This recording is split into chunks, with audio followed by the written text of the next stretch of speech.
Sebab itu, hai anakku, jadilah kuat oleh kasih karunia dalam Kristus Yesus. Apa yang telah engkau dengar daripadaku di depan banyak saksi, percayakanlah itu kepada orang-orang yang dapat dipercayai, yang juga cakap mengajar orang lain. Ikutlah menderita sebagai seorang prajurit yang baik dari Kristus Yesus.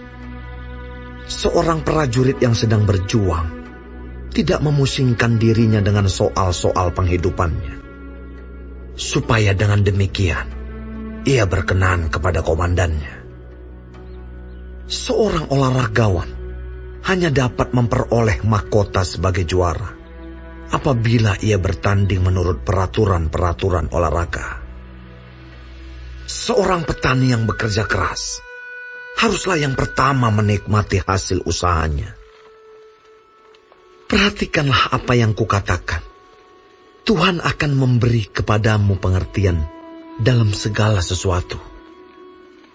Ingatlah ini, Yesus Kristus yang telah bangkit dari antara orang mati, yang telah dilahirkan sebagai keturunan Daud, itulah yang kuberitakan dalam Injilku.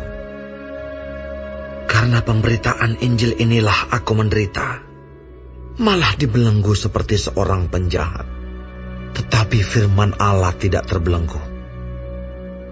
Karena itu, aku sabar menanggung semuanya itu bagi orang-orang pilihan Allah, supaya mereka juga mendapat keselamatan dalam Kristus Yesus dengan kemuliaan yang kekal. Benarlah perkataan ini. Jika kita mati dengan Dia, kita pun akan hidup dengan Dia. Jika kita bertekun, kita pun akan ikut memerintah dengan Dia. Jika kita menyangkal Dia, Dia pun akan menyangkal kita. Jika kita tidak setia, Dia tetap setia, karena Dia tidak dapat menyangkal dirinya. Ingatkanlah dan pesankanlah semuanya itu dengan sungguh-sungguh kepada mereka di hadapan Allah, agar jangan mereka bersilat kata, karena hal itu sama sekali tidak berguna, malah mengacaukan orang yang mendengarnya. Usahakanlah supaya engkau layak di hadapan Allah sebagai seorang pekerja yang tidak usah malu, yang berterus terang memberitakan perkataan kebenaran itu. Tetapi hindarilah omongan yang kosong dan yang tak suci, yang hanya menambah kefasikan. Perkataan mereka menjalar seperti penyakit kanker. Di antara mereka termasuk Himeneus dan Filetus, yang telah menyimpang dari kebenaran dengan mengajarkan bahwa kebangkitan kita telah berlangsung, dan dengan demikian merusak iman sebagian orang. Tetapi dasar yang diletakkan Allah itu teguh, dan meterainya ialah Tuhan mengenal siapa kepunyaannya. Dan setiap orang yang menyebut nama Tuhan hendaklah meninggalkan kejahatan.